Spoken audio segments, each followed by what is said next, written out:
محترم سامعین و ناظرین، آج کی ہماری گفتگو کا عنوان ہے انگریز نور الدین جہانگیر کے دربار میں، اور یہاں سے ہم آغاز کرتے ہیں اپنی اصل کہانی کا کہ انگریز قوم جو تاجروں کے روپ میں ہندوستان آئی تھی وہ کیسے پورے ہندوستان کی مالک بنی، کن لوگوں نے انگریزوں سے ٹکر لی، انگریزوں نے کیا کیا چالیں چلیں، بادشاہوں کی آپس کی لڑائیوں نے ملک کو کہاں سے کہاں پہنچایا اور کس کس نے انگریز کا ساتھ دیا۔ مزید یہ کہ بر صغیر پاک و ہند میں پھیلے ہوئے وہ کون کون سے چودھری، جاگیردار، وڈیرے، نواب، سردار اور خان ہیں کہ جن کے آباء و اجداد نے اسلام اور مسلمانوں سے غداری کی، مسلم مجاہدین کے سر کاٹ کر انگریزوں کو پیش کیے اور بدلے میں بڑی بڑی زمینیں اپنے نام الاٹ کروائی، اور آج بھی ہندوستان کی مظلوم مسلم قوم انہی جاگیرداروں یعنی انگریز کے غلاموں کی غلام ہے۔ یہ سب کچھ آپ جان پائیں گے پاک میڈیا سروس کے ہوم پیج پر نشر ہونے والی تاریخی ویڈیوز میں۔ تو چلیے جناب ابتدا کرتے ہیں۔ شہنشاہ جہانگیر کا دربار لگا ہوا تھا، ایسے میں اس کے ایک امیر نے ایک خط شہنشاہ کے سامنے پیش کیا۔ شہنشاہ نے خط دے کر اپنی شاہی آواز میں کہا خط پڑھ کر سنایا جائے۔ خط چوبدار کے حوالے کیا گیا۔ اس نے شاہی آداب کے بعد تخت کے سامنے ادب سے خط کو کھولا اور پھر پڑھنے لگا۔ یہ خط برہان پور کے شہزادہ پرویز کی طرف سے عالی جاہ کے نام ہے۔ عالی جاہ سمندر پار سے کچھ لوگ آئے ہیں، یہ لوگ انگریز ہیں، ان کے سربراہ کا نام تھامس رو ہے۔ ان لوگوں کو انگلستان کی ملکہ نے آپ کی خدمت میں بھیجا ہے۔ پہلے یہ مجھ ناچیز سے آ کر ملے ہیں، انہوں نے اپنی آمد کی غرض و غایت بتائی ہے۔ یہ دراصل اپنے ملک اور ہمارے ملک کے درمیان تجارت کے راستے چاہتے ہیں، میرے خیال میں اس میں ہمارا فائدہ ہے۔ تھامس آپ سے ملاقات کرنا چاہتا تھا، چنانچہ میں نے اسے یہ خط لکھ دیا۔ اب عالی جاہ جو پسند فرمائیں۔ آپ کا خادم شہزادہ پرویز، والی برہان پور۔ چوبدار نے ان الفاظ کے بعد خط کو گولائی میں طے کیا اور آداب بجا لاتے ہوئے اپنی جگہ پر جا کھڑا ہوا۔ شہنشاہ کی آواز دربار میں گونجی، تھامس رو کو حاضر کیا جائے۔ تھامس کو دربار میں لایا گیا۔ وہ شاہی آداب سے بخوبی واقف تھا۔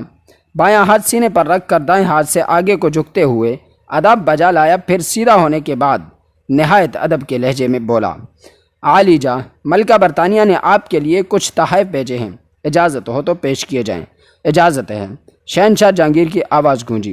فوراً ہی شاہی خدام جواہرات اور ملبوسات کے بڑے بڑے تھال سروں پر رکھے اندر داخل ہوئے۔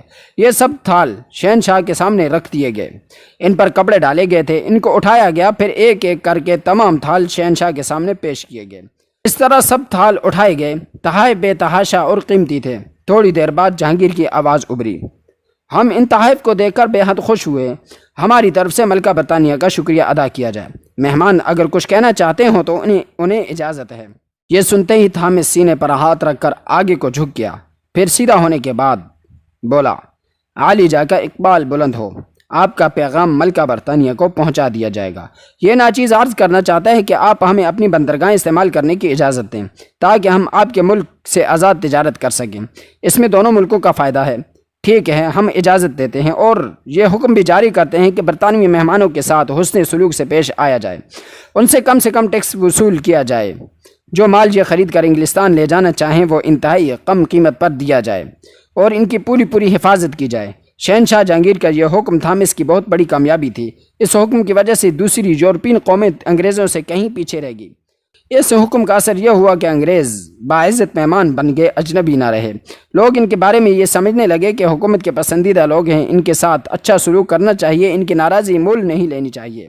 اس حکم کا آگے چل کر پورے ہندوستان کو خمیازہ بھگتنا پڑا۔ تھامس نے اپنی کامیابی کی رپورٹ انگلستان بھیج دی۔ حکومت برطانیہ تھامس کی کامیابی سے بے حد خوش ہوئی اور تھامس کی ہندوستان میں ٹھہرنے کی مدت میں 1 سال اضافہ کر دیا اور ساتھ ہی مزید تحائف دے کر ایڈورڈ کو تھامس کی مدد کے لیے روانہ کر دیا۔ اب ایک بار پھر تھامس مزید تحائف لے کر شہنشاہ جہانگیر کے دربار میں حاضر ہوا۔ اس طرح تھامس رو کی قدر بادشاہ کی نظروں میں اور زیادہ ہو گئی۔ اس نے زیادہ رعایتیں حاصل کر لی۔ ان رعایتوں کی بنیاد پر اس نے سورت کی بندرگاہ پر ایسٹ انڈیا کمپنی کو محفوظ بنانے میں کئی ماہ صرف کر دی ہے۔ اس نے اپنے ساتھیوں کو بتایا کہ مغل حکمرانوں کو کس طرح سے نرم کیا جا سکتا ہے۔ اس نے خود ایک بار پھر شہنشاہ کے دربار میں حاضری دی، شہزادہ خرم یعنی شاہ جہاں اور آصف خان سے ملا اور معلوم کیا کہ انگلستان کے بادشاہ کے نام شاہی فرمان خاص کیا ہے۔ اس طرح یہ شخص اپنا کام مکمل کر کے 17 فروری 1619 عیسوی کو واپس انگلستان چلا گیا۔ اس نے اپنی رپورٹ میں لکھا، بادشاہ اور حکومت کے ارکان سخت مزاج نہیں ہیں مگر لالچی ہیں۔ ان کی درباری زبان فارسی ہے، رعایا خوشحال ہے، ان کی بات چیت اردو میں ہوتی ہے۔ رخصت کے وقت بھی تھامس نے ایک قیمتی ہیرا بادشاہ کو پیش کیا۔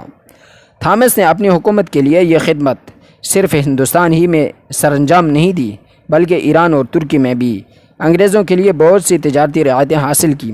تاہم سب سے زیادہ کامیابی ہندوستان میں ہوئی۔ انگریزوں کو قدم جمانے کا موقع مل گیا۔